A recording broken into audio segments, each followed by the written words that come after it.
Olá, muito boa noite. Estamos aqui nesta quinta-feira com Atualidades Pampa, quinta-feira, dia 9 de janeiro de 2020. Já estamos completando uma semana, mais de uma semana até, né? Deste novo ano.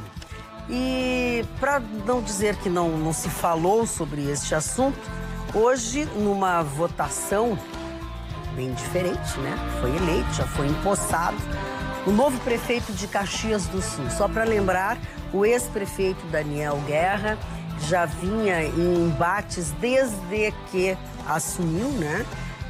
E teve o seu impeachment decretado no final deste ano de 2019. E rapidamente, por 19 pontos a 3, a Câmara de Vereadores de Caxias do Sul elegeu Flávio Cassina, do PTB, como novo prefeito da cidade. Esta eleição, que foi uma eleição indireta, aconteceu na manhã desta quinta-feira, deste dia 9, no Teatro Breno Parente, na Casa de Cultura Percy Vargas de Abreu e Lima. Vale frisar que foi uma chapa única e não aconteceu nas dependências da Câmara Municipal de Vereadores, porque estão sem luz algumas horas, alguns dias, enfim. Então, Caxias do Sul tem um novo prefeito, que é Flávio Cassina, do PTB. Os outros assuntos que passarão por esta bancada, Vitorino? Imprensa ocidental e governo canadense levantam polêmica sobre o avião ucraniano que caiu no Irã. Sargento da FAB, preso em Sevilha, vira réu por tráfico internacional. Heloísa de Carvalho, filha de Olavo de Carvalho, lança um livro e fala sobre o abandono intelectual. Eu vou explicar o que é isso depois. E as profissões em alta em 2020. E parece que finalmente a novela Brexit vai chegar ao seu fim. O Conselho Federal de Medicina muda regras e reduz para 18 anos a idade mínima para cirurgia de transição de gênero. E quem achou que tinha assistido o último capítulo, lê do engano. A novela DPVAT continua e eu vou falar sobre isso. Não, virou uma novela, né? A novela DPVAT tem algumas características. Uma delas é que troca de autor a cada período. Não, é impressionante. É por isso. Então está se transformando numa coxa de retalhos. Exatamente. É uma obra colaborativa. É uma obra colaborativa. Muito bem. Mas eu acho que o artista principal, cara, tu que vais abordar, é o Toffoli, porque ele participou das ações principais. Desculpa, cara. Vamos lá. É o artista principal, o ministro Dias Toffoli, presidente do STF. Bom, para quem lembra, o DPVAT já foi proposto pelo presidente Bolsonaro de ser extinto. Isso não deu certo, a medida provisória não aconteceu. O próprio STF declarou que não podia acontecer através de medida provisória, já tratamos sobre isso. Depois, o Conselho resolveu, no dia 27 de dezembro, reduzir o valor, então, do DPVAT para veículos, enfim, motos e tudo mais. O valor das motos, então, é bem significativa essa diferença. Mas, atendendo um pedido da seguradora Líder, o presidente do STF, ministro Dias Toffoli, resolveu que isso não poderia acontecer e que o DPVAT deveria ser pago com o mesmo valor que sempre foi pago, então com o valor mais alto. Mas, atendendo agora a um pedido da União, ele mudou e está revendo a sua própria decisão. Então, agora está valendo os valores anteriores que que já tinham sido determinados no dia 27 de dezembro pelo Conselho. Então, esse é o último capítulo, parece ser o último capítulo dessa novela, assim como foi abordado. O próprio diretor-geral do Detran, Enio Bassi, deu uma entrevista e disse assim, as pessoas que tratam com o direito, os juízes, eles precisam pensar nas consequências dos seus atos e das suas decisões. Bem colocado. Por quê? Porque isso tudo é uma função enorme num país inteiro que tem que rever, né? As pessoas já tinham aqui no Rio Grande do Sul a possibilidade de pagar e já tinham pago cerca de 10 milhões, se fala em 10 milhões de reais, já tinham sido pagos, 430 mil pessoas já tinham desde segunda-feira pago o DPVAT no valor maior. Agora eles precisarão ser restituídos. A seguradora líder, que é a líder do consórcio que administra, então, o DPVAT, já disse que isso vai acontecer, que a partir dessa sexta-feira ela já vai emitir uma nota, enfim, explicando como as pessoas que já pagaram o seguro obrigatório vão poder ter de volta o dinheiro. E ela ainda diz, ninguém mais paga até uma nova ordem, né? Até segunda-feira nos bancos para dar tempo de ajeitar todo esse processo. Agora, realmente, é uma palhaçada. Mais insegurança jurídica do que tem no nosso país é impossível. Então, Carla, assim... eu queria abordar tecnicamente, colaborar com a tua matéria, porque há um problema técnico tão evidente, porque eu respeito decisões jurídicas, né? Lógico, até por isso. Às vezes delas discordo, mas ela tem uma insensatez, né? Porque como é que funciona? Tu entra com o juiz, quando ele recebe um pedido de liminar, como foi o caso, ele só ouve um dos lados. Então ele ouviu a líder, entrou com pedido de liminar e concedeu a liminar. Agora, em ouvindo a Procuradoria-Geral da República, ele reconsiderou sua própria liminar. Isso seria tranquilo e acontece muito seguido no judiciário se não tivesse havido o julgamento da matéria antes, uma matéria, portanto, que ele já conhecia. Então a Procuradoria não trouxe fato novo nenhum. Então a reconsideração dele torna-se um choque jurídico para a gente compreender. Porque uma coisa é vir fatos novos e tu diz, não, vou reconsiderar, né? Vou reconsiderar porque vieram fatos novos. E outra coisa é a matéria já ter sido julgada. Ele entendeu de um jeito no dia 31. Houve a matéria do mérito. E depois, o mérito que era a extinção. Quando eles trataram da extinção, eles receberam todos os dados, eles abordaram, eles se familiarizaram com a matéria. Quando veio o pedido de liminar, ele concedeu a liminar. Agora, que dados novos poderiam ter chegado para ele mudar de ideia? Então, essa é a manifestação. Vamos lá, por favor. Então, vamos lá. O ministro Toffoli vem conduzindo esse caso de forma errada desde o início. Ele e a sua corte já fizeram lambança que culminou com isso que a Carla acabou de descrever. O que a Procuradoria Federal apresentou? A Procuradoria Federal apresentou o relatório. O relatório diz que a seguradora líder tem só de DPVAT em depósitos quase 9 bilhões de reais. Vou repetir, não é despesa, não é planilha contábil, é disponível, investido 9 bilhões de reais. E o governo disse, olha, isso aqui é um absurdo. Porque eles apresentaram um pedido em sede de liminar com um caráter de coitadismo. Ah, nós vamos quebrar. Imagina se Bradesco vai quebrar, Itaú vai quebrar, essas seguradoras nanicas que são penduradas, que tem algumas ali que vivem só do DPVAT. Essa gente vai quebrar? Claro que não vai quebrar. Mas o governo apresentou, olha aqui, 8 bilhões 970 milhões de reais. O governo federal apresentou, olha aqui, ó, eles estão quebrando, olha só. Quem é que tem 9 bilhões disponível na conta? Do tipo, vou amanhã ir lá e saco se eu quiser. Toffoli, surpreendentemente, tomado de bom senso, pô, para aí, tem alguma coisa errada.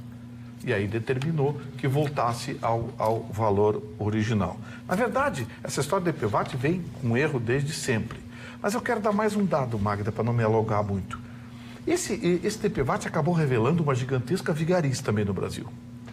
Quer ver uma coisa? Você faz seguro do seu carro. Sim. 2, 3 mil reais. Quero seguro de danos pessoais. 50 mil para acidente, 50 mil para morte, coitado. Aí vem mais lá. 180, 300, 250, dependendo do seguro. 250 a 300 reais. Os valores do DPVAT, que são iguais, vão custar agora 5,21. 6,21, desculpe. 5,21. Não tenho o número na cabeça. Eu não sei. É muito tanto número que eu já não sei. É muito número. Não sei mais. Quer que eu veja os mesmos valores... Alô, Suzep, eu estou falando com você. Superintendente de Seguros Privados, que fiscaliza as seguradoras aqui no Brasil. Então, eu estou falando com vocês, da Suzep. Mais um órgão público que eu estou querendo saber para que serve.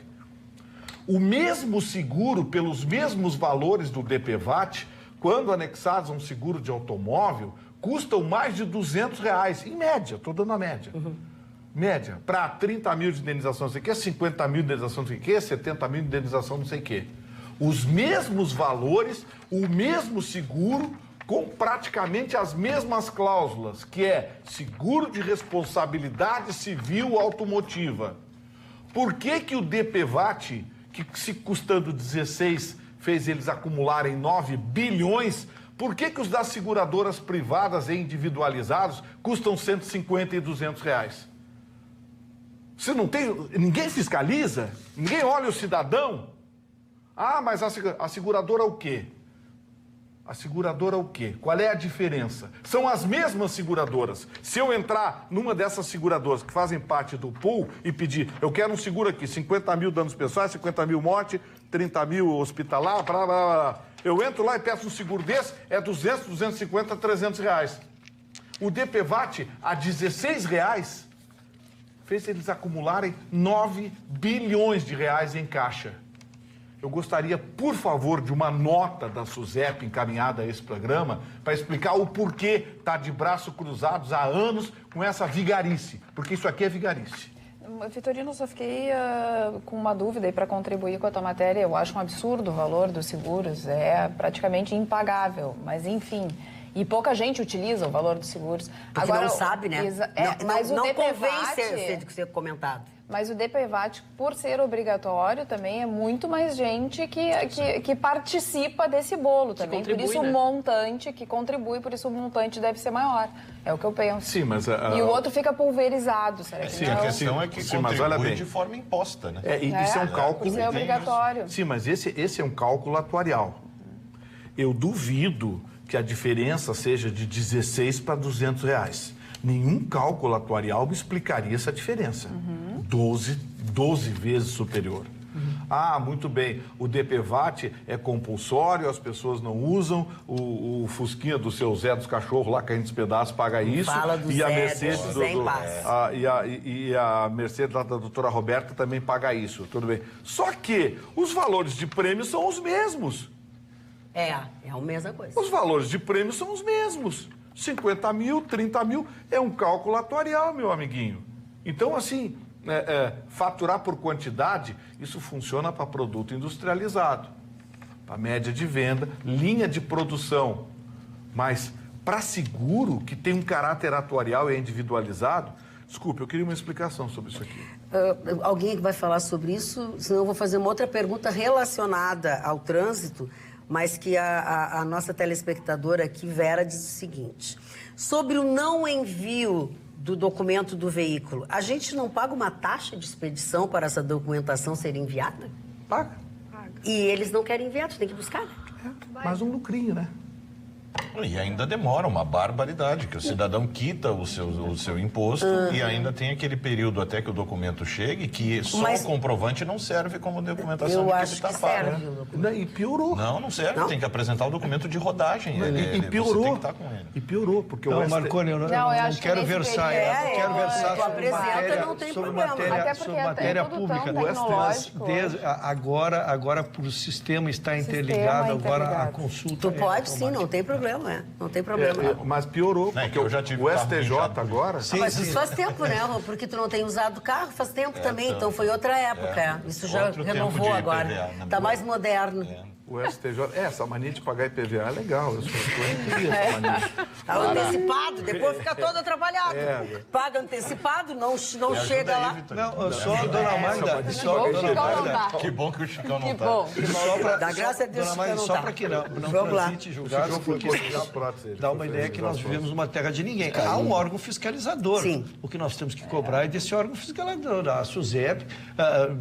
Há um cálculo, esse cálculo atuarial que o Vitorino cobra, com certeza injusto. Alguém tem que fazê-lo e alguém tem que cobrá-lo. As instituições são públicas, o dinheiro é público, né? Mas só para esclarecer, há um órgão, sim, oficial que trata disso e que tem a obrigação de fiscalizar isso, que chama-se SUSEP. Muito bem. Boa noite, Magda, diz o Jorge. O Jorge Ademar Kowalski, de Gravataí. Se esse STF é parte do judiciário, não precisa existir. Essa é a opinião das pessoas, assim, na sua média, Alguém mais quer falar sobre isso? Eu queria saber onde está o Chicão. O Chicão Tofani, ele fez uma consulta aos astros, porque ele queria tomar um banho de piscina hoje. Mas não temos a escada ainda. Eu não sei qual é o missão. Ele já tá sem escada? Ele continua sem escada. Aí alguém, muito entendido nessa parte aquática, disse que ele deve pegar... deve pegar uma cadeirinha dessas de praia, assim, né? Botar dentro da piscina... que aquilo dá pezinho pra ele. Eu acho que ele tá dentro da piscina. Esperar que afunde também. Não, mas a cadeirinha não vai afundar. A de plástico não vai afundar?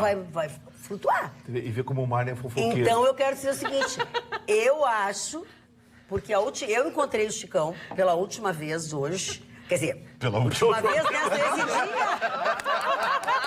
No dia de hoje, nesta quinta-feira, encontrei com o Chicão Tofani ao redor das 14 horas e 30 minutos, no centro da cidade, especificamente na Galeria do Rosário. E ele saía de lá, e eu me despedi dele e tal, eu sabia que ele não vinha, que ele viria mais tarde e tal. E aí lá eu soube que com quem ele almoçou, que é o nosso amigo Lau, ele estava com esse problema, ele queria ir para casa para ir para a piscina. E aí como é que ele ia fazer para sair? Aí o Lau, que entende tudo de piscina, tudo de água, tudo de escada, disse: leva aquela cadeirinha de praia para dentro da piscina, sobe nela, sabe, tipo pezinho, dá pezinho. Eu acho que não deu certo. Não tem ninguém pra filmar. Eu disse quando ele um problema domiciliar, inofensivo como esse, e o Marne Barcelos dizendo que ele foi revisar as próteses mamárias. Eu acho um absurdo que você Marne Barcelos? O Marne disse pra mim... Pode ser que eu esteja equivocado, Ele sobrou pra mim aqui que ele foi revisar as próteses mamárias. Quando ele te disse isso? Não, as dos glúteos... Dos glúteos foi o ano passado, guria. Glúteos foi o ano passado. Já acomodou. Já acomodou. Dona Magda, eu só não queria perder o ponto que vamos... Não sei se a senhora vai... Desculpa, eu fiz brincadeira. Eu só queria falar sobre o DPVAT. Casualmente, essa matéria que me é muito cara, né? Quando as pessoas, às vezes, querem terminar com o judiciário, como eu digo, é uma matéria que me é cara. No Estadão, eu não sei se ontem ou hoje, há um texto muito bem redigido, muito bem escrito, onde ele analisa essas mazelas do judiciário, especialmente do STF, e a perda moral que o judiciário está tendo através das decisões, mas ele entra no tema, dona Magda, ele entra no tema que não se quer falar mais. É como vai se mudar os critérios para as escolhas dos ministros.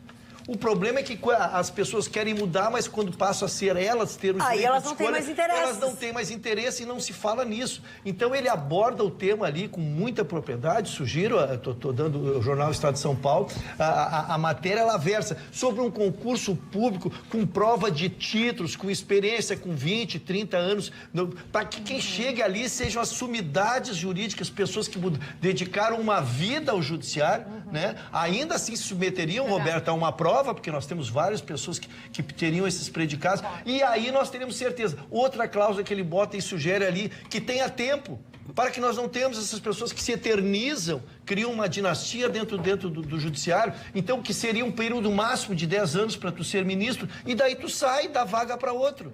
Né? Então essa discussão que a sociedade tem que fazer, porque nós estamos fazendo a crítica pela crítica, estamos esperando agora dois se aposentam, aí entra o dois, aí alguém que não gosta dos dois que entraram vai começar a crítica, e nós criaremos uma crítica interminável, continuando a ideologizar o STF, que é o que nós mais abominamos. O problema disso, e eu concordo em gênero, número e grau aqui com o Rocha, a questão é que não precisaria, bastando que as pessoas que lá ocupassem, por exemplo, na minha linha de pensamento, não me importa a forma que for eleito, que for escolhido, ou a ideologia que segue, desde que, na hora da tomada das decisões, as tome usando o bom senso, usando a lei, não tomando assim nesses mandos e desmandos que a gente vê, transformando, como disse o Rucho, numa dinastia de manda e faz o que bem quer, né? Não haveria o problema e nem mesmo o grito pelo fim do judiciário, como a gente vê, que é uma medida extremada, se as pessoas que lá estivessem, independente da forma que foi indicada, atuassem, né, de forma coerente, como bons profissionais.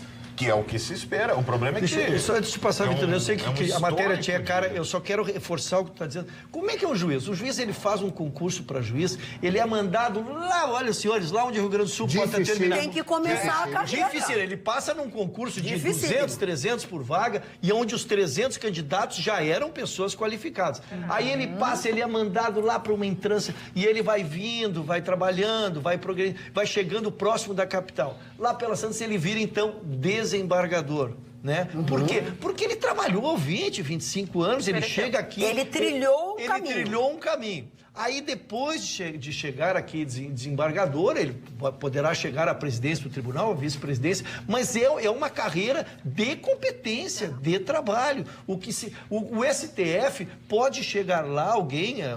respeitosamente, eu não vou citar nomes, mas pode chegar o Ayrton Ruschel, né? Se eu for amigo do rei, ele diz, olha, o Ayrton Ruschel está convocado. E o Senado vai dar o aval. O Senado vai dar, porque tudo é trabalhado politicamente. E eu viro ministro do STF, onde, respeitosamente, me faltam luzes para ser ministro do STF. É verdade. É disso que nós estamos trabalhando. Então, quando tu criar um pré-requisito sólido, de exigência, de concurso, de títulos, de uma vida dedicada, aí mesmo que tu discordes, pá, eu discordo, mas pô, o cara também está 40 anos. Mas para isso, entre essas coisas, essas mudanças, os presidentes têm que parar de indicar.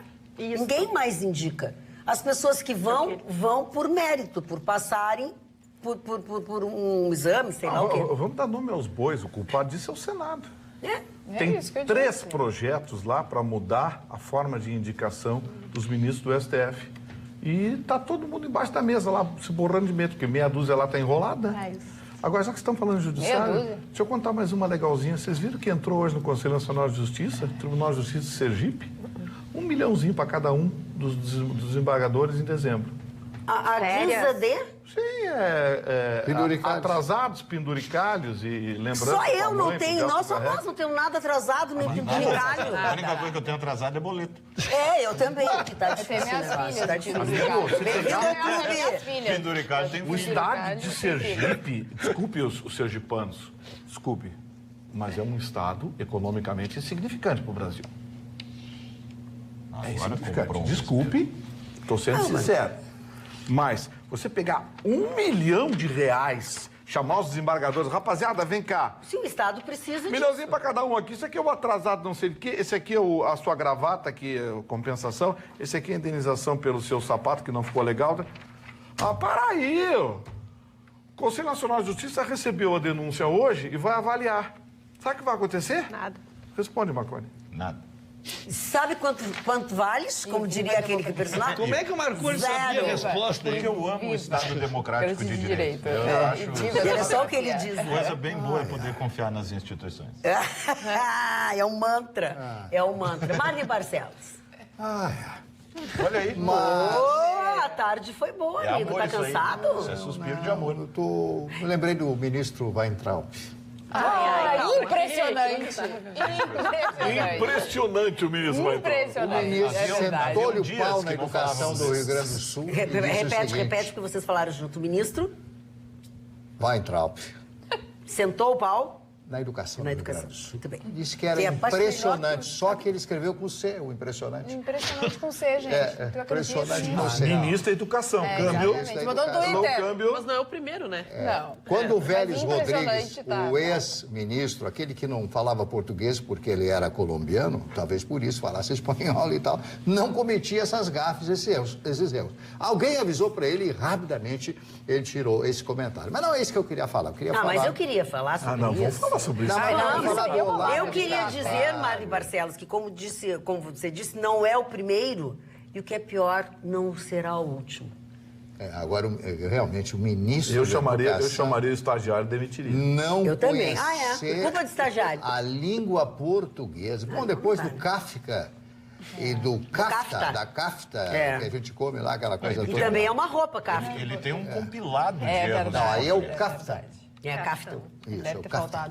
Bom, Olavo de Carvalho, o guru da presidência da República, um dos homens mais inteligentes desse país, escreve maravilhosamente bem. Tem uma das filhas chamada Heloísa. A Heloísa de Carvalho, é filha do primeiro casamento, ele tem 3 filhos. Conta toda a história do relacionamento dela com o pai em um livro que está sendo lançado agora. Não conheço o livro, não vi o livro ainda, mas tive as informações do livro. Ela acusa o pai de abandono intelectual. Ou seja, ela conseguiu frequentar a escola Vitorino com 14 anos de idade, quando ela foi viver com a vovó materna. Mas que barbaridade, não, porque não dava bola, ela não tinha como. E o outro irmão fez só o primeiro ano do grupo escolar, que não teve oportunidade de estudar. Você não entendeu que ele não botou os filhos na escola? Não, ele abandonou, não dá bola, eles não tinham dinheiro, era ação de despejo toda semana. Eu conheço essa história. Bom, então eu não sabia que o Olavo de Carvalho também tinha feito isso. O Olavo de Carvalho, ela diz o seguinte, olha, meu pai é o seguinte, meu pai é muito inteligente, muito culto, sempre comprou os livros mais caros. Não tinha comida em casa, mas ele tinha os livros mais caros e frequentava os melhores restaurantes da cidade que nós morávamos. E fumava os melhores charutos. E sim, os charutos e tal. Então ela faz uma série de críticas ao pai, mas sempre deixando o pai, meu pai é muito inteligente, é muito culto, é um autodidata, é isso, pimba é nele. Ele sempre ripa na chulipa no Olavo de Carvalho. Indiscutivelmente, o Olavo de Carvalho, eu tenho as minhas restrições contra o que ele escreve, mas ele é um homem com uma profunda inteligência. Isso é óbvio, né? E cultura. Ele tem muita cultura, é um autodidata, um homem que leu a vida inteira, lia sempre os melhores livros, em detrimento da alimentação dos próprios filhos, segundo a dona Heloísa, que é a filha dele. Será que esse livro, eu pergunto a vocês aqui da bancada, esse livro fará algum sucesso da filha do Olavo de Carvalho, falando a respeito do abandono intelectual, ou será mais um livro que ficará à disposição nas livrarias do Brasil, num país onde não se tem o costume da leitura? É impressionante, as pessoas não leem, poucas pessoas leem. E a pior coisa do mundo é você entrar numa casa bonita, maravilhosa, né? Onde é que está a biblioteca? Você tem biblioteca? Aí você encontra 2 livrinhos lá, 3 livrinhos lá, uma comédiazinha ou alguma coisa. A biblioteca é a sala mais importante de uma casa. Esta é a minha opinião. Podem me xingar. A dona Heloísa é do Carvalho, filha do Olavo? A senhora está vendo, Ana?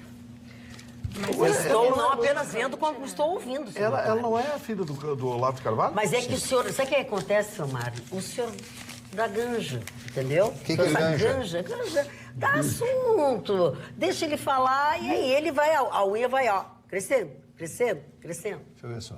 Tu é o culpado. Eu sou culpado, ele fala tudo. Pô, aí não tu dá. é o responsável por tudo isso. Agora, se o cara abandono intelectual... Não, isso aí é forte. Não. E o outro irmão fez o primeiro ano, só o primeiro ano do grupo escolar, e o outro irmão parece que estudou há 2 ou 3 anos. Deles. Mas ele tem um ranço impressionante com a ex-mulher, é uma confusão danada. A questão familiar para o Olavo de Carvalho é uma bronca. Impressionante, né? Parte dele ter ido também para os Estados Unidos foi até para se afastar um pouco dessa... Ou seja, é fujão. Eu não sei exatamente qual foi, mas que tem um pouco da motivação, não sei exatamente se foi em fuga, entre aspas, mas eu sei que também faz parte. E ele, por ser autodidata, não acredita nas instituições, né? Tanto que elas são as mais questionadas dentro dos seus posicionamentos e falar que não é necessário. Para que curso universitário? Ele não acredita nas universidades. É por isso que agora a gente entende, né? Para quê? Agora a gente entende. Para ele não precisa nem de primário, nem de jardim de infância.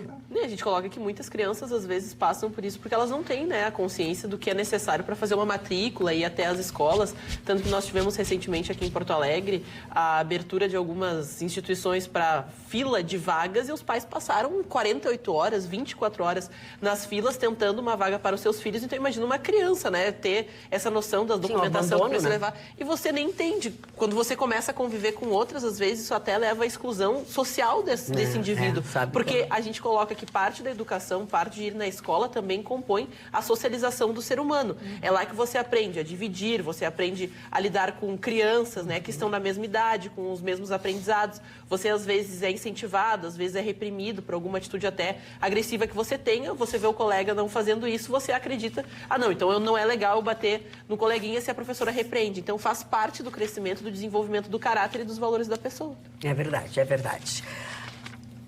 Vamos ao nosso... WhatsApp? Assim que eu achar o WhatsApp, vai me facebook.com/.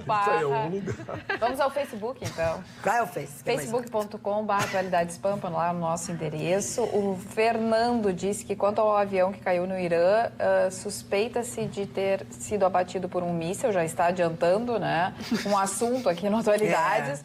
O Rodrigo diz que é o lado muquirana do Olavo. O Márcio diz, eu quero ler este livro, que o Marne acabou de se referir. A Arlete, olá, bancada linda. Estou assistindo vocês pelo Face em Bombinha, Santa Catarina. Inveja. Ela é fã número 1, ela é de Canoas, viciada no Atualidades Pampa. Então, é claro, está ligada na internet, no Facebook, aqui no nosso Atualidades ao vivo. Boa noite, como sempre, um belo programa. Quanto à língua portuguesa, tem muitos intelectuais que estão barrigudos de tanto comer os R's e os S's, diz o Derli, nosso telespectador. Aí ele diz também, o Carmo Luciano diz que concorda com o Marne Barcelos. Quem não lê sabe tanto quanto aquele que não sabe ler. Carmo Luciano de Porto Alegre. Bem colocado. Aqui, Magda, a Clélia diz o seguinte: gente, não é brincadeira isso de não ter escada na piscina. Ano retrasado, durante uma limpeza na minha, retiraram a escada. E num dia como hoje, eu estava fazendo um almoço num calorão. Já estava de maiô colocado e tudo, e me atirei na piscina para me refrescar. Coitada. Enfim, não conseguia sair. Meus vizinhos na praia, forno ligado. E a sorte é que meu filho e a minha nora chegaram mais cedo pro almoço. Acabou que fraturei uma costela nas tentativas de sair. Nossa. Fiquei preocupada com o Chicão. O Chicão tá bem. O Chicão não tá dentro da piscina. Não, pode estar sim. Sério? Não sei se tá, mas ele pode estar. Ele ia pra... Não, gente, que ele ia pra piscina, ia. E é que a escada não estava lá. Que ele perguntou como é que ia fazer. A escada estava lá. Mas não foram fixar a escada. Então não adianta. O que é pior do que não ter escada? É ter uma escada e não poder usá-la? Então eu não sei se ele não está na piscina. Depois a gente vai ter que ir para casa do Chico. Que eu queria dizer.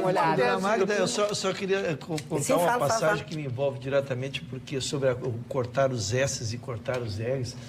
Eu me formei muito jovem e tive a oportunidade... O senhor continua jovem, o senhor está com uma aparência jovial. O senhor, seus olhos são muito... Não, a aparência é jovial. Mas o avô dos meus filhos era uma pessoa muito intelectualizada. E ele, quando eu me formei, ele me fez pergunta: Ruxa, eu posso te corrigir sem que tu te ofendas? Será uma contribuição. E ele passou muitos anos me corrigindo, e lógico, informalmente, como uma pedagogia. Como uma pedagogia para mim, que passaria a vida falando em público. Foi uma bela contribuição. Então, a gente pode, em casa, dona Magda, criar este hábito entre nós de nos corrigirmos. Mas sim. Claro. É uma contribuição. Porque hoje todo mundo se ofende, né? Tu fala uma palavra errada, se a pessoa já te olha, parece que quer. Então, isso eu entendi como uma contribuição que me ajuda até os dias de hoje. Mas eu acho que para tudo, tanto o português quanto informações erradas, nós temos obrigação de pelo menos tentar passar para a pessoa que cometeu alguma patada. Se levar uma patada, tentei, né? E a gente vive num período de... A gente coloca, né, dentro dessa evolução moderna de trazer aplicativos, mouse, internet. Tudo isso agrega muitos vocábulos dentro da língua portuguesa. E a gente, mas é inglês, é português, como é que se pronuncia? Então, as pessoas, às vezes, se acham no direito de criar novas palavras. E, não, mas é assim, a gente coloca que a língua vai se alterar com o tempo, mas dentro, até o Marne, que é um estudioso, isso acontecia com 100, 200 anos da utilização de uma palavra. Hoje, com a constante invenção de novas palavras por necessidade, né? Porque a gente, às vezes, mouse. Às vezes, mouse era o ratinho. Não, mas mouse agora é um objeto utilizado. Então, as pessoas, às vezes, se passam, né, criando um novo vocabulário que não existe. Olá, boa noite. Sou de Santo Antônio da Patrulha. Vim visitar meus pais. Casualmente, eles estão vendo esse programa. Minha mãe fez milhares de elogios. Tô lascada. Já vi que vou ficar viciada. Agora a dona Magda terá que ler mais mensagens. Meu nome é Luciana Marra. Filha de quem? Do seu Marra. Do seu Marra. Do seu Marra. E da senhora Marra. E da dona Marra. Que é uma marra só. Que geraram uma série de marrinhas. De marrinhas. Entre elas, Luciana Marra. Seja bem-vindo ao nosso A família está amarrada. A família... Como é que é? Marne Barcelos, o nosso sábio. Não, a família está amarrada. Agora a família está amarrada. É verdade, a família agora está amarrada. Vamos falar de economia, essa menina Roberta? Vamos falar de economia. Vamos. Tu fala e eu ouço. Sobre um viés bem interessante que a rede social profissional, a LinkedIn, há muitos anos eles fazem um ranking, sempre no início do ano, das profissões que estão sendo mais procuradas. E esse ano eles incluíram o Brasil. O Brasil também fez parte desse estudo, desse levantamento. E chamou muito atenção para quem aí está procurando emprego, para quem está precisando dar uma organizada na renda ou até ter uma renda extra, chamou muito atenção que a procura maior são de profissões que estão ligadas à tecnologia e o relacionamento humano. Para os senhores terem uma ideia, em primeiro lugar, a procura mundial e também aqui no Brasil é por uma profissão chamada gestor de mídias sociais, que é aquela pessoa que cuida da conta das mídias, das contas de Facebook, enfim, e produz o conteúdo, produz também a questão de postagem, de quando postar, do que postar, de como postar. A segunda é o engenheiro de cibersegurança. Em razão da entrada do 5G e também da internet das coisas, tudo cada vez mais conectado, a segurança dessas conexões é algo que está sendo prioridade. Então, as pessoas estão procurando muito. E aí, várias outras profissões relacionadas a Big Data, a inteligência artificial, como cientista e engenheiro de dados, trabalhar com aplicativos, construir aplicativos. Mas o que me chama a atenção, e ontem, inclusive, o nosso Marne Barcelos comentou sobre esse assunto, em 10º lugar do ranking mundial das profissões para 2020, motorista. Motorista está sendo muito procurado, seja em razão dos aplicativos, seja porque as pessoas estão hoje num movimento, deixando seus carros e usufruindo da possibilidade de se integrar. Então, a gente percebe que as novas tecnologias, somado a um comportamento novo, nesse início da segunda década de um novo milênio, está gerando aí oportunidade para muitas pessoas. Eu achei interessante a pesquisa. Hoje, durante a manhã, na Rádio Pampa, a gente abordou essa temática. Porque boa parte delas é aquilo que a gente comenta, até da dificuldade, por exemplo, que alguns pais têm de entender a rotina de seus filhos e o contato com essas tecnologias, né? Assim, no popular é saber que o seu filho ali pode não estar só perdendo tempo brincando diante de um computador. Pode estar nascendo ali um novo profissional de uma determinada área que a gente sequer sabe que ela vai existir daqui a um breve tempo, porque essas coisas são numa velocidade muito grande. E uma coisa que eu gostei muito de ver é que, por exemplo, as 5 primeiras, vamos pegar as 5 primeiras, que são muito voltadas à tecnologia e a essa questão humana, das redes sociais principalmente, são profissões que não tem jeito. Por mais que se tenha mudado os critérios de acesso hoje em dia, são profissões que ou você tem cacife para executar ou você não tem espaço no mercado. Não vai ter relaxamento no sistema de acesso, não é mérito, né? São 5 profissões que vão ocupar tais cadeiras só aqueles que dominam por completo a área que trabalham, né? Não tem todas essas facilidades sociais que a gente vê, que aconteceu no vestibular, sistema de entrada em ensino, relaxamentos, né, de cobranças e facilitadores de acesso, são áreas... Gestor de mídias sociais, e aí vem também a questão da faculdade, porque essa questão, para ser gestor de mídias sociais, tem vários cursos mais curtos para se fazer, para se entrar dentro dessa profissão. Não precisa de uma faculdade para isso. Realmente precisa do talento, precisa da criatividade, precisa do bom senso da pessoa, acima de qualquer outra coisa. E, claro, do conhecimento, qual é a melhor hora de postar, qual é o melhor dia para postar, qual é o conteúdo que as pessoas estão procurando. Então, realmente, isso em relação, precisa muito engajamento da pessoa que está fazendo. Isso em relação a essa de gestor de mídias sociais, que é até um pouco mais, né, é mais um conhecimento empírico, até de repente tu consegue, né, aplicar do que um técnico. Mas, por exemplo, você tem ali, ó, o 2º lugar é engenheiro de cibersegurança. Não tem cota. Não tem abrir para... vamos abrir vagas para... Não. Ou tu tem a habilidade necessária e o talento que te coloca nessa cadeira para assumir essa vaga, ou vaza. Vai ficar. Mas ainda fala só sobre a questão de você ter um conhecimento empírico. Acho que quando a gente falava do início dessa profissão, e eu gosto muito da área, e me especializei, hoje você tem que saber muito mais de colocação do seu conteúdo na internet através do gerenciamento de dados, e a gente coloca, dependendo da plataforma que você utiliza, do que se o texto é legal, se a foto é bonita. Você precisa saber o horário, você precisa fazer o seu público-alvo, você precisa levar uma série de dados que existem, né, na parte de gestão, mais do que o conteúdo que você está postando. Então, a gente coloca até que a engenharia engenharia de software é algo que hoje é uma coisa assim que você precisa compreender para atuar na área de gestão de mídias. Tem que ter a parte da engenharia, tem que ter a parte do conteúdo, porque assim tem muito conteúdo sendo jogado na rede e as pessoas agora todo mundo produz, né? Todo mundo produz, daqui a pouco as pessoas vão estar saturadas. Só os conteúdos, aqueles que realmente geram engajamento, é que vão conseguir se sustentar e tudo isso. Falando em conteúdos, engajamento, Vitorino, a notícia vem daí. Eu queria só dizer sobre esse assunto de que, como em outras profissões, vai ter bons e ruins. Sim, como em essa todo. Coisa, respeitosamente, Marconi, eu acho que sim, o cara vai acessar lá, mas não quer dizer que ele seja bom. Vou te dar um exemplo curtinho, em 30 segundos. Um dos maiores analistas do Brasil, que não vou avançar muito, mas hoje ele é diretor no Brasil de uma das maiores fabricantes de antivírus, era o responsável pela área de segurança de um grande cartão de crédito no Brasil. Há 6 anos atrás, os hackers roubaram o banco de dados com os cartões de crédito e as senhas. A empresa não admitiu porque teria que indenizar milhões de pessoas que foram lesadas. Chamaram um a um, trocaram o cartão, fizeram a onda, o banco restituiu e ficou por isso, abafaram. E esse cara era tido como craque. E hoje é presidente de um dos maiores fabricantes de... Então, assim... acho que todo dia tu tem que ser craque. Não vou dar nome, até para não... Mas é um caso conhecido no meio da área informática, da área de sistemas. O que eu quero dizer é o seguinte, é que como em outras profissões, vai ter os bons, os ruins e os enganadores. Mas eu digo assim, o ruim vai embora.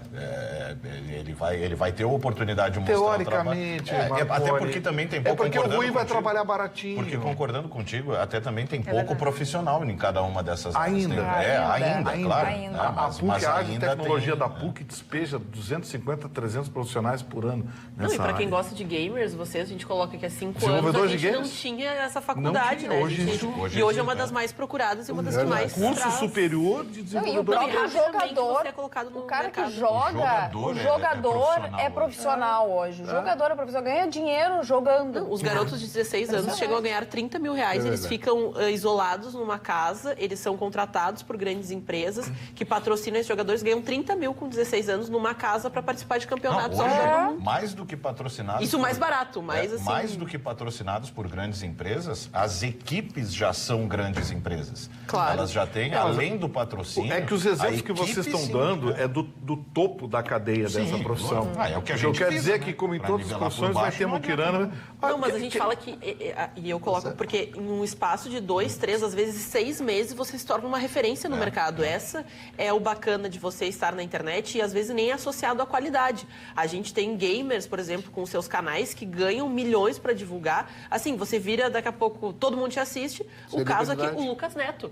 Eu coloco assim, a qualidade do conteúdo que ele produz, é assim, para as crianças, elas amam, é maravilhoso. Mas para quem assiste como um adulto... E ele literalmente pega um celular, se filma fazendo umas bobagens, assim, vamos brincar de aventureiros, vamos lá em busca de uma pedra. E, assim, é uma pedra que você tem, assim, no seu jardim. E ele busca... E as crianças, ele ganha bilhões, ele tem franquias, ele tem já restaurantes, ele tem bonecos, ele tem jogos infantis, ele tem jogos digitais. Ele se tornou um mega empresário dentro de um conteúdo infantil de pouquíssima qualidade. O líder de arrecadação no YouTube em 2019 foi um menino de 8 anos.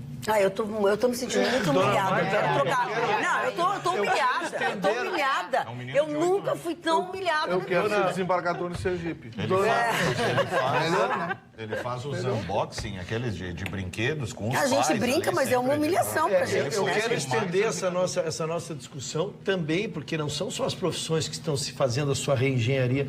As empresas estão precisando fazer. No evento que nós fomos terça-feira, eu conversei com um empresário com uma rede grande de lojas e ele disse da dificuldade de manter em azul diante do surgimento das lojas virtuais. É verdade. Isso é uma mudança de cultura, né? Isso é uma mudança de cultura. Então, onde tu precisa otimizar tuas despesas, tuas receitas dentro de uma empresa, vamos dizer assim, de física, né?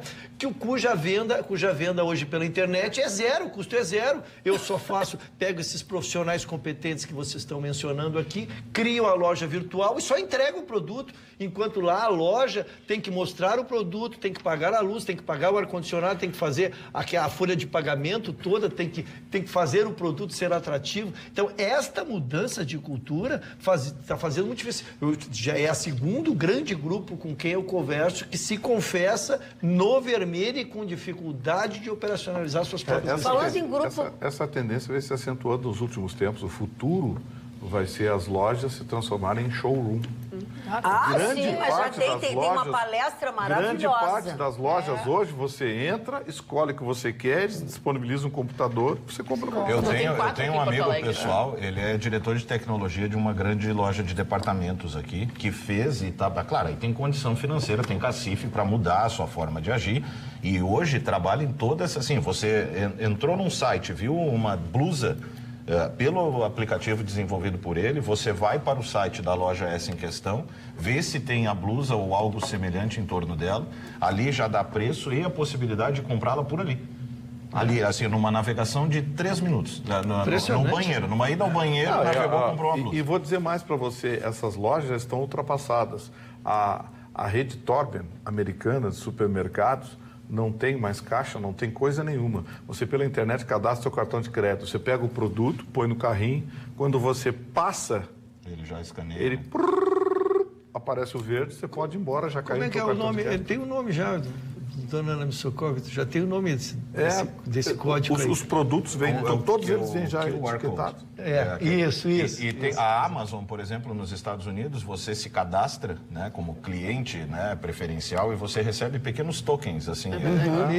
Você coloca, por exemplo, na sua cozinha, né, acabou lá, está acabando o teu detergente, tu só num apertar de botão lá, seleciona o produto. Ele já vai repor automaticamente. Normalmente está dentro do mesmo dia. Mas eu vou dizer uma coisa. Não, dona Magda, não é pra não, dona Magda. Não, viver assim... Eu, na minha praia do barco, não vou conseguir comprar. Tem algumas coisas... Será que vai ter mercadinho na esquina ainda? Até conseguir conexão daqui com o telefone. Olha ali o Marconi debochando da praia do barco ali, dona Magda. Ele está fazendo... Ele está dizendo que eu não consigo sinal na praia do barco. Tô debochando da Anatel, que susto, mano. Que susto. A gente está falando em tecnologia. Antes de mandar a notícia aqui, o ministro Toffoli caçou eliminado o desembargador do Rio de Janeiro e o filme, aquele que debocha dos cristãos, que ironiza a religião católica, foi liberado outra vez no Bananal. Leia-se Brasil, que tem um presidente do STF dessa estatura. Mas, enfim, e pelo jeito não vai dar nada, porque estão preocupados em pegar o cara que está na Rússia lá, mas liberaram esse absurdo que ataca a maior religião brasileira. Debocha, ironiza e faz piada com a maior religião. Tem gente dizendo que é censura isso aí. Exatamente. Porque a liberdade de imprensa é um direito relativo, ele não é absoluto. Não, eu estou apenas dizendo que tem gente que acha que é censura.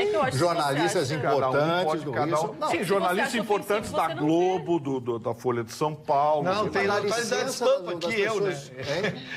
Tem jornalista também da Atualidade Spampa que pensa isso também. É que eu acho que se você não gosta da obra, se você se ofende com a obra, você pode simplesmente não vê-la, você não precisa dar audiência. Tanto que essa medida que foi tomada e justamente pela postagem dos membros da família Bolsonaro tornou o especial de Natal da Netflix o conteúdo mais assistido na oportunidade. Então, talvez por essa divulgação, eu falo, quando você não gosta, você simplesmente não assiste. Mas aí que tem que ver... Eu vou produzir um filme de estupros, não, então. Mas é isso que eu ia dizer. Porque, um filme de estupros. Quem não quiser, não assiste. Qualquer humorista que tenta aí, de certa forma, fazer uma piada sobre gordo, sobre gay, sobre mulher, sobre não sei o quê, há toda uma mobilização para... Agora, até a gíria do momento é cancelar. Agora é cancelar o cidadão. Cancela o fulano. É a homofobia. Então, assim, tem que... serve, então, o mesmo argumento. É só não assistir, então... E o Chico Anísio com o pai? Mas é justamente isso. As pessoas querem cancelar. Não era a época do mimimi. Eu falo assim, é que eu acho que a gente está misturando as coisas. Porque a gente, quando nós temos um grupo de pessoas que acreditam em certos valores, e você fala, vamos cancelar essa pessoa, é porque, não vamos assistir, não vamos consumir. Acho que dentro de um grupo de cristãos, que é o caso que falamos aqui, não vamos assistir, não vamos dar ibope, vamos deixar passar. Porque você pode ver, no próprio Netflix tem os shows de stand-up, para quem gosta do estilo, tem os stand-ups que ainda falam, né, de gordofobia, de homofobia, que tem esse estilo de humor, e tem aqueles que são supostamente, né, anti tudo isso, os empoderados, aquele que as pessoas xingam, mas a gente coloca, a plataforma tem que ter conteúdo para todos os públicos. Quem escolhe é a pessoa que está do outro lado da tela. Isso é uma realidade, eu nunca tinha pensado assim como a Ana está dizendo, porque se fosse numa TV aberta, tudo bem. Não é numa TV aberta, né? Não, mas mesmo na TV aberta, só não assistir. Ok, mas não é tão fácil, porque tu tem crianças, não é assim tão fácil. Porque, por exemplo, o Júlio Cocielo, já que a gente estava falando em influenciadores, fez uma piada na época da Copa do Mundo e meteram uma multa nele de 7 milhões de reais. Tentaram destruir a vida desse rapaz, o que deu por causa de uma piada que ele fez. É a mesma coisa, tá lá no YouTube, é só não assistir. Não gosta do... Mas não, aí lá, porque como foi, a piada tinha teor racista, tentaram destruir com o rapaz. Então, se serve para um lado, porque eu não entendo. A piada foi nos Estados Unidos isso? Não, aqui no Brasil. A piada com gay.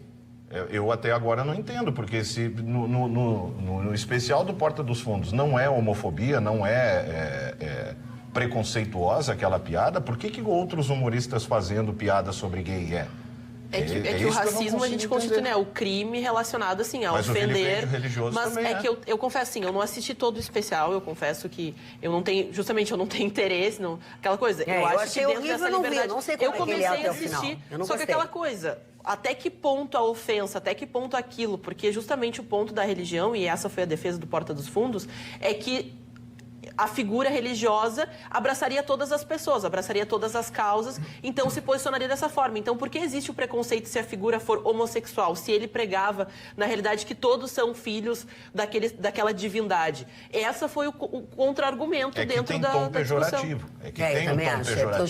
Sim. E a lei que fala sobre vilipêndio religioso fala ali sobre a prática de culto ou elemento que faça parte da cultura religiosa. Eu pediria só, no meio dessa discussão, que os senhores que estão em casa lessem o artigo 208 do Código Penal Brasileiro e me digam se esses imbecis não cometeram crime. Porque, na minha opinião, é crime. Ah, se pode? Então tá. Então amanhã eu vou produzir um filme de estupros. Quem não quiser não assiste, porque estupro também é crime, né? Então...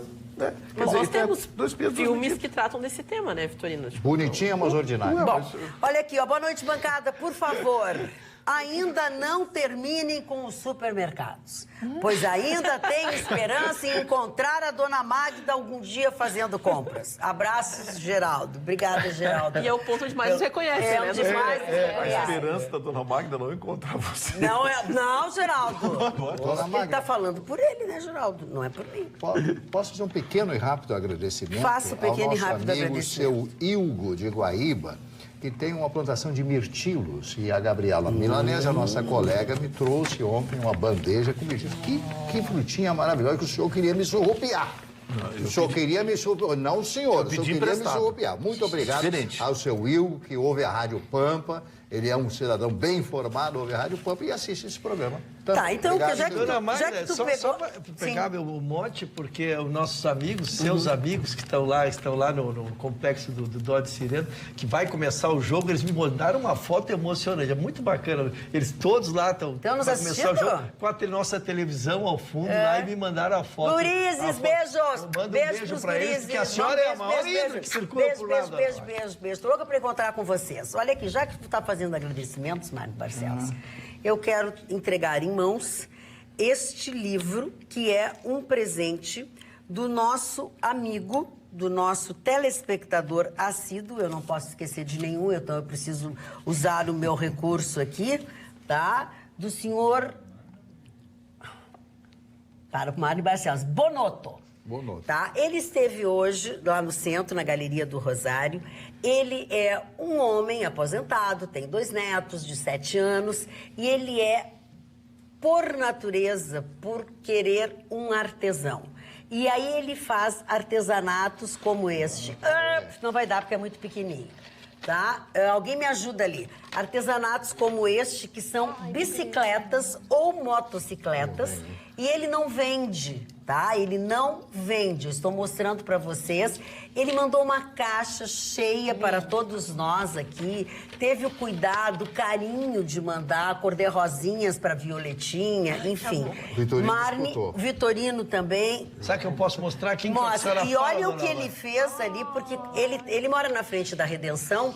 Então ele disse que olha assim, do meu tricolor ali, as sementes, as coisas que caem. Então, de uma semente, tá muito fofo. Ele fez um gaudério, tocando uma sanfona e fez uma motocicleta, uma mini motocicleta para o Ruschel. Para mim, ele fez esse Bob Marley. Ai, Mário, Ó, o meu é um Bob Marley tocando uma guitarra, tá? Feito de uma semente, ó. Ai, Mário, de uma semente. Ele botou olhinhos, olha, é perfeito. Ele é muito querido, uma pessoa talento, né? muito Que talento. carinhosa. Associar E o Bob para o Marley a uma semente é bem interessante. Pois é.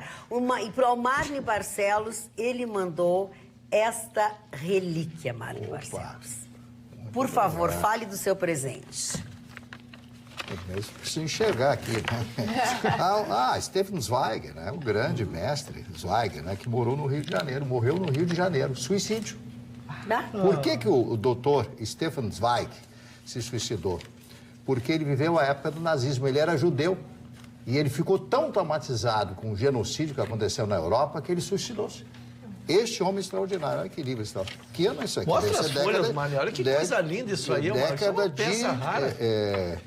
Rio de Janeiro, não está aqui a década do ano que foi impresso este livro. Não tem o ano aqui. Editora Guanabara, Weissmann Coogan, Limitada Rio de Janeiro, os construtores do mundo. Olha que coisa linda. Que beleza, muito obrigado. Isso é um livro que lerei com toda certeza, estará na minha biblioteca. Muito obrigado, senhor Bonotto. Um abraço. Hoje foi o dia dos presentes. Olha a relíquia que ele trouxe. E ele me pediu, inclusive, que mostrasse ao Chicão Tofani. Mas o Chicão não veio, não ia deixar de mostrar. Esse menino Ruschel, tu reconhece as pessoas nessa foto? Não. Se alguém puder chegar mais perto, eu mostro. Não. Eu quero te dizer que numa dessas fotos está o Taxinha, um jogador. E a outra figura é o Deco Nascimento, que hoje é diretor do Grêmio. Isso. O Deco Nascimento ilustra. O Deco Nascimento é esse aqui, ó. Tá? Esse aqui, ó.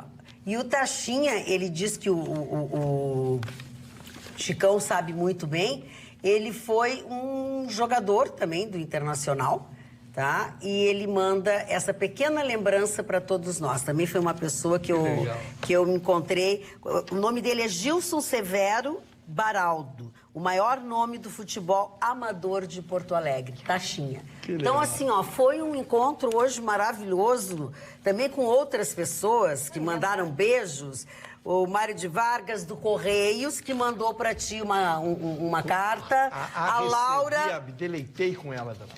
E a Laura e Dancara, que são netos da dona Ivone, a Júlia, o Paulo e a Pauline, e a Inês Borges, que está viajando para Santa Vitória do Palmar. E temos aqui uma carta a todos nós. Vou passar a mão de vocês, não vou lê-la, obviamente, que ela mandou para todos nós aqui, amadinhos e amadinhas deste programa super qualificado e com um toque especial de lucidez. Ela é um amor, como é que é o nome dela? Ela não assinou, tá aqui, tá atrás o nome, disse a nossa produtora. O nome dela não tá atrás. Não é a Anitta. Não é a Júlia é outra. Daqui a pouco eu me lembro do nome dela. E eu, o seu Mário Fernando, responderei a ele as consultas que me foram enviadas. Muito bem, Dona desculpa. Magda, esse livro são biografias escritas pelo Stefan Zweig a respeito do Balzac, olha, Charles Dickens, gênio da literatura popular do século XIX na Grã-Bretanha, na Inglaterra, Dostoiévski, Fyodor Dostoiévski, Oberlin, Kleist e Nietzsche. E ele colocou o aqui, Nietzsche. Não, ele colocou aqui. Foi o Nietzsche, por causa do Nietzsche que ele te mandou. Muito obrigado, seu Bonotto. Tá, olha aqui, é a Anitta Pinto, que é contadora de histórias, literatura infantil e juvenil para adultos. Ela é uma advogada, tá, por formação, teve um grande desencanto na sua carreira, abandonou tudo e hoje ela está fazendo uma qualificação para ser pedagoga em hospitais. É uma pessoa de uma generosidade maravilhosa e eu sou muito curiosa, né? Eu perguntei por que ela abandonou a área e ela me disse que foi pela maneira com que ela foi tratada. Ela é concursada em alguns órgãos, em alguns lugares de justiça desse nosso estado, onde ela foi discriminada e aviltada de algumas formas. A maneira que ela falou foi tão forte, tão chocante, que eu não perguntei o que era. Eu nem perguntei o que era. Mas que fofo ele também, esse senhor ter lembrado da Violetinha. Não, foi. Isso aí, inclusive, tem umas cor-de-rosinha que eu acho que a Violetinha vai gostar. Vai. Doutor Ruschel, o senhor tem o seu... Tem a minha manchete para dividir. Falando em cor-de-rosa, doutor Ruschel, o senhor está muito bem com essa camisa cor-de-rosa lisa e uma gravata... Com estampas.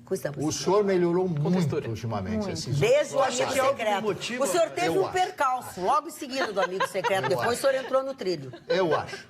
Eu tenho me esforçado. Porque a bancada é exigente, seu Marcos. A bancada é exigente. E eu sinto daqui o osso latir do seu coração. Tá, vamos, Ruschel, vamos. Então, vamos Salamarec. Vocês dois estão saindo juntos, né? Não, esse ano é o ano par e eu e o seu Mário vamos desencalhar. Está combinado, está certo. Aí sim. Está certo, agora vai. Agora vai. Mas, dona Magda, voltando... Mas se eu sou a namorada do Ruschel, eu fico muito brava.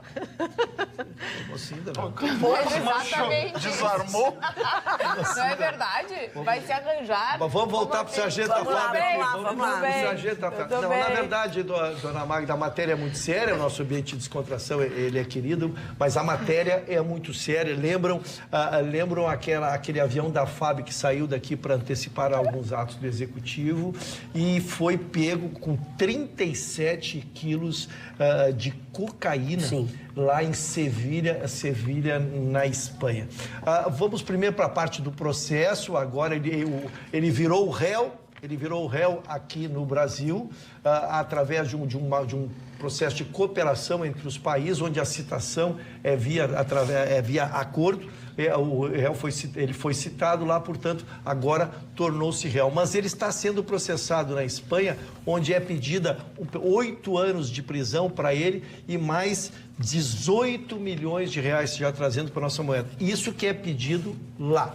O nosso Código Penal aqui não abarca essa matéria, mas por extensão e correlação está sendo trazido também. Ele será julgado, então, pelo Código Militar, já que ele é um militar. O que é que mais chama a atenção, dona Magda? Porque nenhum episódio ele pode passar por si só sem que traga a pedagogia para o seu não mais acontecimento. O que se viu é que quando ele chegou em Sevilha, ele foi passar pelo raio-x. Raio-x, ele já se surpreendeu que se passou a mala dele no raio-x. E lá se detectou, porque ele primeiro dá um aviso, né? Ele dá um aviso. E aí ele foi perguntado se ele tinha algum material. Ele disse que ele estava levando um produto lá para a prima dele, que mora lá, de um comestível, alguma coisa assim. E não acreditaram, e quando abriram, lógico, eram 37 quilos de cocaína, separado em 37 pacotes. E ali diz que ele petrificou, não mais falou, não se pronunciou mais, entrou num estado de choque e não falou. Depois, já na audiência em Sevilha, ele veio a dizer que ele não sabia o que tinha. Essa é a linha de defesa. Então, o que fica de lição para nós, dona Maria? Que ele saiu do Brasil e sabe o que aconteceu, ele com a mala dele? Nada, ele entrou num avião e foi. Exatamente, saiu Então, do Brasil. a pedagogia desta condenação, que se imagina que virá, é exatamente que os nossos aeroportos aqui têm que ter controle também para o que sai daqui. Né? Não, para o que sai daqui e não interessa com quem saia, porque era com o avião do presidente. O que eu estou dizendo, o que sai daqui, não saiu daqui, tem que passar. Se saiu com uma mala, tem que passar o que não aconteceu, porque a gente pagou um vale, dona Magda, porque é um vale diplomático. Porque saiu daqui e foi pego lá, então parecia que poderia haver um conluio, participação ou tentativa. Sim, que foi o que todo mundo pensou no primeiro momento. E agora as consequências penais são muito sérias. Esse senhor, como eu disse, na Espanha estão pedindo 8 anos, aqui a pena é maior e a gente espera que isso não se repita mais para todo sempre. Resumidamente, o Brasil tem acordo de extradição com a Espanha. O Brasil deve encaminhar a Espanha a pedido de extradição. Ele vai adorar ser julgado aqui no Brasil, porque seja qual for a pena, ele não fica um ano na cadeia. Pode ter certeza, anotem. Isso é uma verdade. Falando em avião, Vitorino, a tua manchete também tem a ver com avião, né? Pois é, a polêmica hoje, o primeiro-ministro do Canadá, Trudeau, afirmou de forma contundente de que o Serviço de Inteligência canadense, aliado ao Serviço de Inteligência da OTAN, tem um laudo dizendo que o avião foi derrubado por acidente por um foguete iraniano. A chancelaria americana também tocou no assunto, a CNN tocou um vídeo que, na minha opinião, é inconclusivo, porque mostra um risco de luz atingindo o avião, provoca uma explosão e aí o avião tenta retornar, mas eu confesso a vocês que fiquei com dúvida se aquilo que atingiu o avião foi um foguete ou se era um golpe de luz. A imagem não é boa, é uma imagem exclusiva da CNN, enfim. Parece que eles conseguiram mais 2 imagens que chegam à conclusão de que realmente houve um acidente. Só para encerrar, teve um telespectador que me escreveu me xingando, dizendo que eu estava chutando a história, não sei o quê, que era um absurdo, porque tinha sido uma diferença não sei quantas horas. Chutando? Eu não lembro o nome do cidadão, mas eu quero dizer o seguinte, moço, não, ele disse que eu estava chutando porque nenhum foguete iraniano derrubaria, porque uma foi tal hora, outra foi tal hora, e que ele checava, e que era chute, que ele era bem informado. Cidadão, eu não lembro nem o seu nome, mas eu gostaria que o senhor tomasse cuidado quando fizesse críticas para não usar palavras ofensivas. O senhor foi bastante ofensivo, tá? Então, assim, parece que 24 horas depois, quem ficou com cara de bobo foi o senhor. Parece. Aliás, todos nós temos que cuidar muito do que dizemos aqui para não ser também ofensivo. Levar os nossos próprios conselhos levar a sério, né? Levar a sério os nossos próprios conselhos. É verdade.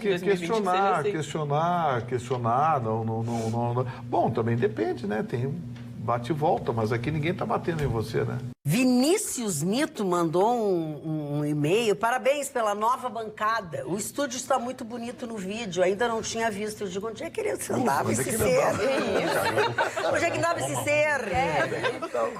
Aí ele escreveu mais assim, ó. A tua debatedora morena de cabelo à la Chanel... Perdão, não sei o nome. Passei um tempo sem assistir o programa. Ufa! Além de linda, é muito afiada. Baita profissional. Não sei o que eles diziam com afiada, né?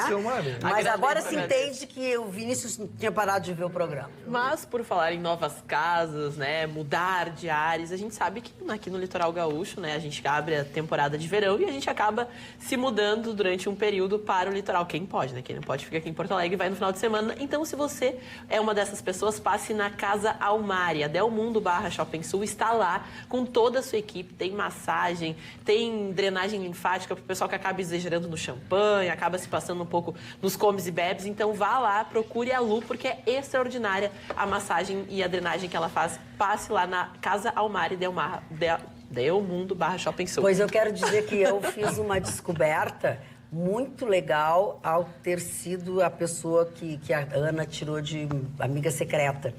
A Ana me deu de presente um perfume Miss Dior. Que é isso, dona Mari? Parfum Miss Dior, que é para cabelos. Ai, eu não delícia. sabia. Eu não sabia também. Quando eu fui olhar, assim, nem ela, eu que contei pra ela.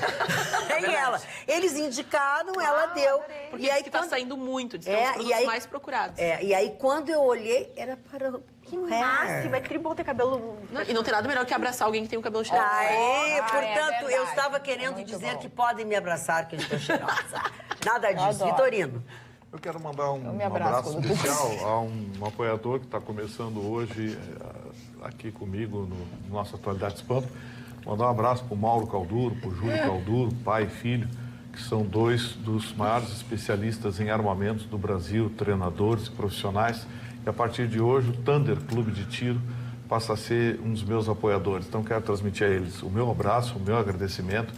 Então, estejam sempre com a gente aqui e sejam sempre esses profissionais aplaudidos, aliás, recomendados por oficiais das Forças Armadas como alguns dos melhores treinadores ou o melhor treinador de tiro do sul do país. Mauro Calduro, grande abraço, obrigado pela parceria. Eu quero dizer o seguinte, o respeito é bom, mantém os dentes da frente e, inclusive, a sua segurança. Agora o cara está sendo patrocinado por um clube de tiro, né? Cuidado. Cuidado com o que vocês escrevem. Cuidado. Não escolho para não invente de brigar com ele. Tá? Eu só queria dizer que o telespectador, o fato de ficar muito tempo sem assistir o programa, não autorizava dar pedrada à dona Ana, que está nova na bancada. Eu fiquei muito... Ele só quis identificar, assim. Não, mas peraí, morena, com cabelo Chanel... Doutor Ruxo, se o senhor quer desencalhar... Doutor Ruxo, por vez. Doutor Ruxo, se o senhor quer desencalhar, não empaque o desencalhamento dos outros. Isso! que grosseria. Estamos todos no mesmo, na mesma praia encalhados. A gente está todo mundo na mesma praia encalhado, entendeu? Eu zelando pela dona... Praticamente umas orcas. Todas as orcas lá encalhadas. Orca, tudo encalhada na beira da praia. Navios. Orca, baleia assassina. Pronto, amanhã vem a Associação dos Defensores dos Defensores da Orca. Uma nota... Só usando a bancada, eu acho que só a dona Carla. Eu acho que só não, Marconi? O seu Marconi. Me perdoe a primeira dama. Me perdoe a primeira dama. Não, eu quero dizer que não. Presta atenção. Não, é pra mim pode arrebentar. Mas é que ele assume, ele coloca que ama a mulher, tudo nas redes sociais. Por gentileza. Então vamos ao segundo... Bandeira preta. O mar tá perigoso. Não entre no mar. O Dr. Ruschel acabou de cometer uma coisa sem noção. Uma insanidade. A dona Andréa Reis é desse tamanho. Faz 2 Ruschel de altura e de largura. E brava. Meteu mal agora. E brava. Eu vou passar a bronca pra ele. Não, tu não tem nada a ver com isso. Não tem nada a ver com isso. Mas vamos à tua manchete, então. Quer a minha? Não, com todo respeito, diz o senhor Manuel Azevedo, nosso telespectador, não sou cristão. Não vou assistir a tal palhaçada do Porto dos Fundos. Mas por que eles não fazem gracinhas com o Islã? Ou com o Maomé? Como fizeram os engraçadinhos do Charlie Hebdo há tempos atrás. Deu um probleminha lá. Ele tiçou contra a violência. Mas tem coisas que se pode evitar. A explicação é quem tem medo disso. Quem tem medo. Não, mas eles já fizeram brincadeiras. Eles já fizeram. São pequenos esquetes e já fizeram. Debochando das mulheres islâmicas, da cultura... É dos poucos quadros que realmente são engraçados. Sim. Assim, o meu senso de humor é meio... um pouco ruim de levar... Esse exemplo. E acho que vocês faltaram na mesa a respeito com o senhor Mário Barcelos. O senhor Mário Barcelos casado 4 vezes. Ele só não tem comparecido, mas está casado. Não, é porque ele não está mais casado. Não está mais, Mário Barcelos. Ele está de parceria com o Dr. Ruschel e busca o amor da vida.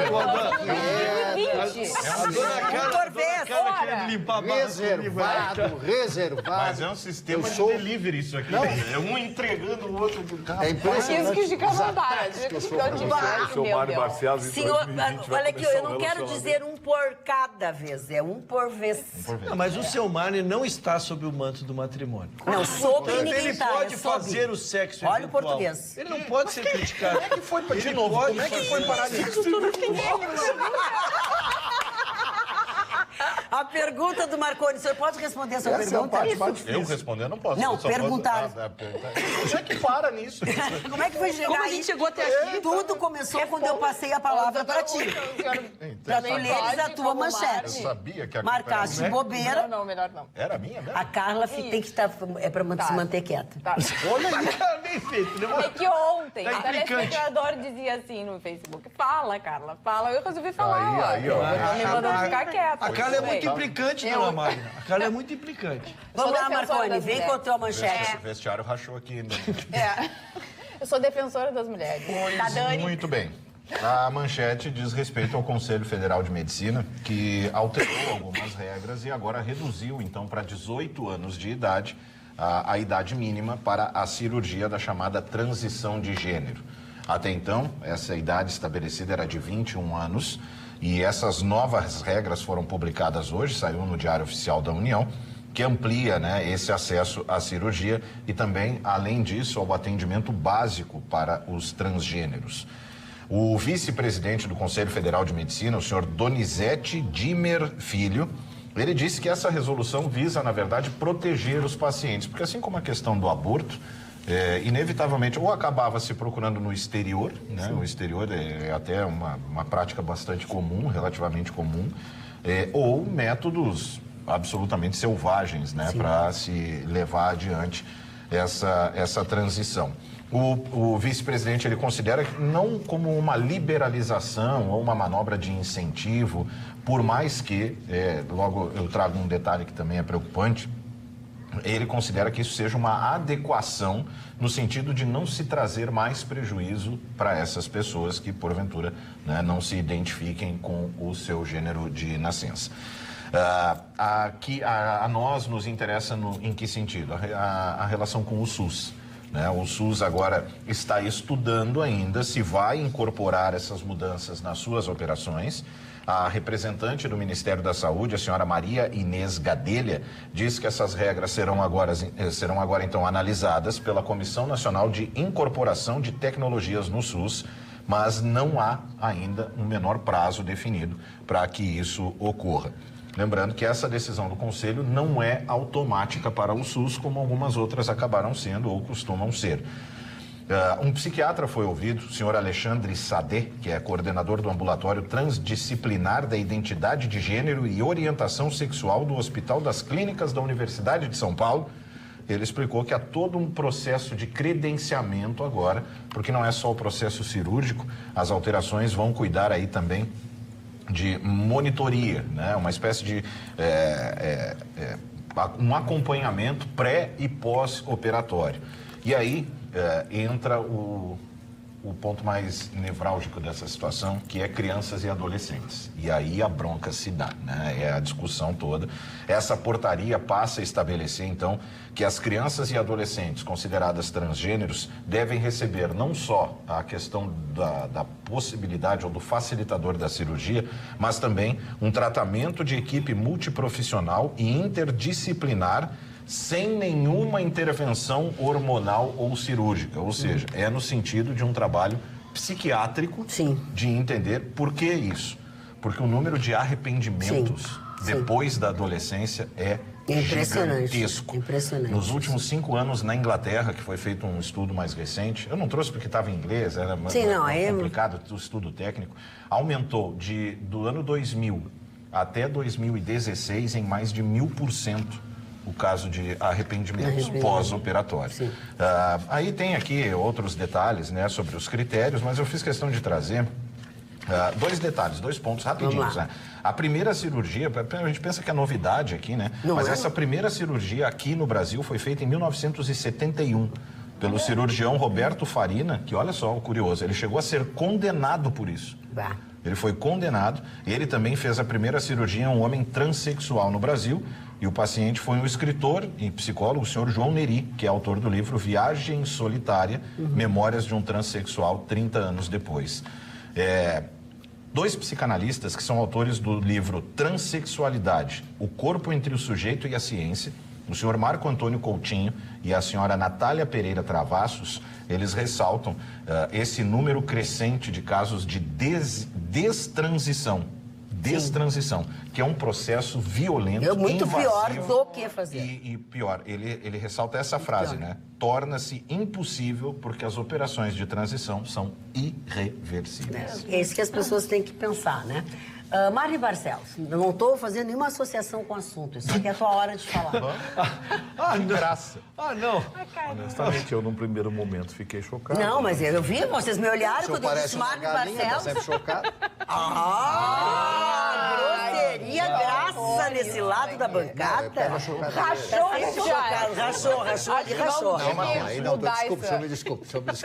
Não, desculpe. Não, eu não posso.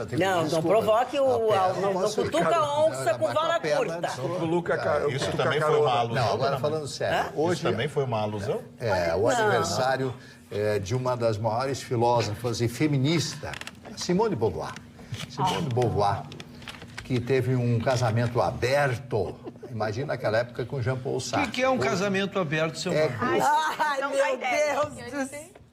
Bom, ele dá uma resposta à altura. Eu só falei baixinho, mas eu não Ela disse bem baixinho pra mim. Só pra Magda. Não posso falar que ela está piada. Eles tiveram um casamento aberto, como eu disse, e ela era uma feminista, uma mulher extraordinária. Ela escreveu diversos livros fantásticos, 2 ou 3 ou 4 livros, não tenho na memória guardado isso. Viraram filmes franceses, etc. E ela tem uma frase, né, sobre a idade, né? Viver, né? Viver é envelhecer, nada mais. E é tão simples a frase, né? Maravilhosa, só podia vir de uma mulher do nível da Simone de Beauvoir. E aí o Jean-Paul Sartre, tem outra frase do Jean-Paul Sartre que dizia: cada homem deve inventar o seu caminho. Todos nós temos que inventar o caminho a ser percorrido. Então era um casal, ele tinha relacionamentos extra-casamento e ela também tinha o mesmo direito, já isto aí há mais de 50, 60, 70 anos atrás. O segundo aniversariante foi uma das figuras mais importantes na história dos Estados Unidos. Richard Milhous Nixon, ex-presidente dos Estados Unidos, 2 vezes ex-presidente do governo de Dwight Eisenhower, do general Eisenhower, que foi o grande comandante aliado na Segunda Guerra Mundial. Nixon se elege, perde a eleição para o Kennedy e depois se elege presidente dos Estados Unidos por 2 vezes. A primeira eleição, depois da segunda eleição, ele teve uma larga margem de votos à frente. Foi o primeiro e único, não vou dizer o único, mas o primeiro presidente que foi à China iniciar os grandes negócios que, depois daquela ida dele, se iniciaram com a China, né? Que era a China comunista. Como vai visitar um país comunista? Não, eu vou porque é negócio e os Estados Unidos vivem de negócio. Quando acontece o caso de Watergate, em que os 2 jornalistas do Washington Post descobrem toda a manobra, todo o serviço de espionagem que foi colocado dentro da sede do partido em Washington, os 2 jornalistas do Washington Post, eles começam a publicar uma série de matérias e reportagens a respeito disso. Entram com pedido de impeachment contra ele. Antes dele ser empinchado, ele vai à televisão, não achei ele triste, ainda revi o pronunciamento da televisão, anunciar que a partir daquele momento ele não seria mais o presidente dos Estados Unidos. Venho perante o povo americano pedir a minha renúncia. Estou renunciando ao cargo de presidente dos Estados Unidos da América. E esse fato me gravou muito na cabeça. Isso foi em 1974.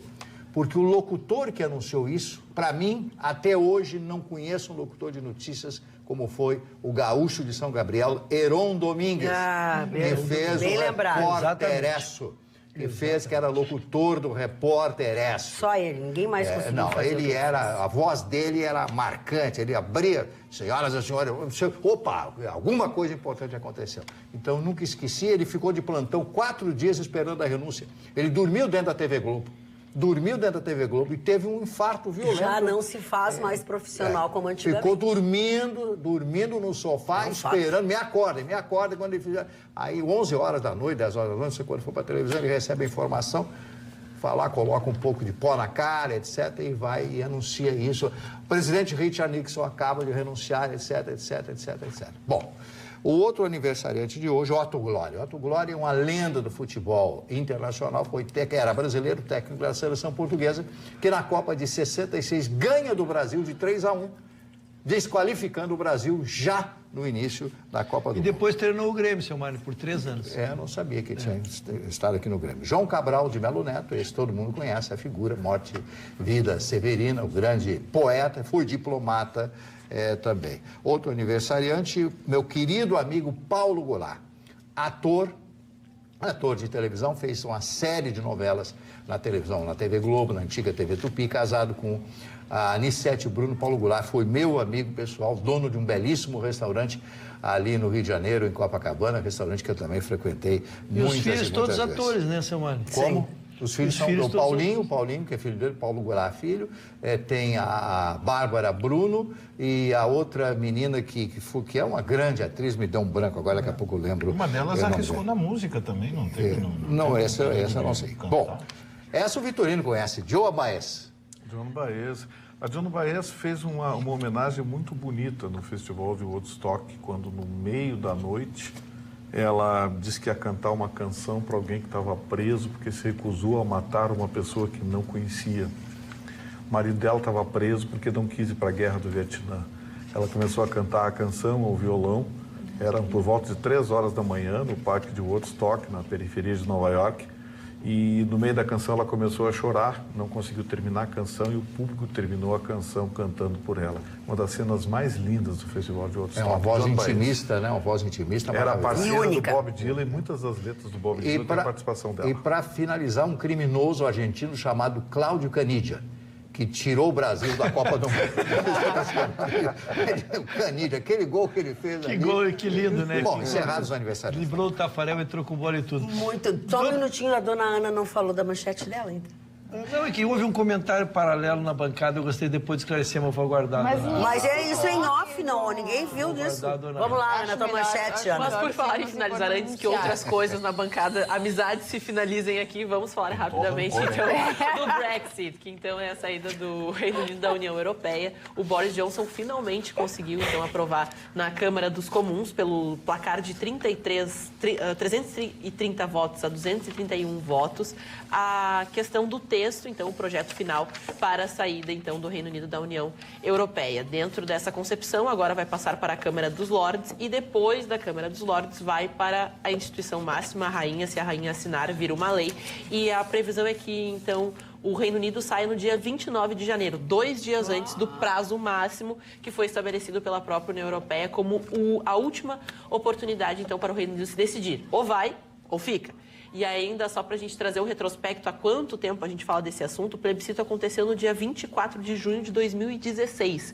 E nesse meio tempo já passaram, então, 3 premiers dentro desse projeto que tentaram, né? Saíram, não saíram? O primeiro, então, o David Cameron com o plebiscito, depois a Theresa May com o projeto aprovado pela União Europeia, mas recusado pelo parlamento do Reino Unido, e agora, então, Boris Johnson dá um ponto final dentro dessa celeuma, dessa novela, como eu disse, mas agora tudo depende da Câmara dos Lordes, depois da própria rainha da Inglaterra. Muito bem. Vitorino, tu vai para o litoral nesse final de semana? Não tenho intenção, Não? dona Não, é Magda. porque agora tem uma praça com as corujas. Vou apresentar lá para minhas periquitas. Ó, a praça não tem nome. Hoje a preservação da fauna é compartilhada por moradores de uma área do bairro Zona Nova. Essa praça não tem nome, podia ser Praça das Corujas. É o que diz a dona Marlene, que semanalmente repõe a água dos potes sobre as árvores, em torno da Avenida César Bittencourt. Então, 3 aves foram avistadas nesta quinta-feira, mas, segundo a moradora, o número é ao menos 3 vezes maior. Ela vive em frente à morada das corujas, local também repleto de pássaros das matas. Tu acha que tu podia levar tuas caturritas, aquela... Mas eu estava pensando em apresentar. Tu pode ser pai nessa história. Não, e o pior... Pai, avô, não sei. Eu estou imaginando o que deve dar o cruzamento de uma periquita com uma coruja. Quem sabe tu faz o teste? Leva para o litoral. Deve dar uma ave inteligente, né? Mais ou menos, não sei. Doutor Rocha, nós estamos assim nos aproximando do final, o senhor precisa de muito tempo? Não, é que eu temo que a minha moral tenha sido abalada e eu fiquei preocupado. Olha, eu teria uma resposta na ponta da língua, Pois mas não. é muito mal criada a minha resposta, vou ficar quieta. Pois não. Fale então, doutor Rocha, o que o senhor quer? Então silenciarei. Aquecerei as suas emoções. Silenciarei. Exatamente. Como eu não me diz respeito, eu não estou nem prestando atenção. O Bruce Willis vem amanhã? O Bruce Willis vem amanhã, sim. Deve que ele é o próprio, né? Parou. Pesado, ultrapassado, gordo. Mas que isso? Que mais de graça. Mas o que aconteceu? Magda Só tá muito ocupa lindo espaço. esse teu pingente de É? uma gota. Eu quero te dizer que eu ganhei esses presentes de aniversário de uma mulher de extremo bom gosto, muito querida, maravilhosa, que chama Yara Bermudes. Todas as coisas mais bonitas que eu tenho foi ela que me deu de extremo bom gosto. Lindo, eu também achei. Muito bem. Lindérrima. Que seja a noite que você vai ter a partir de agora, que você sonhe com tudo que você quer de melhor. Se tiver pesadelo, acorda, porque não vale a pena. Você vai ficar estressado, vai acordar cansado amanhã porque não dormiu bem. Amanhã a gente volta. Amanhã não, né? Nesta sexta-feira, logo depois do Jornal da Pampa, nós estaremos de novo com você. Até lá.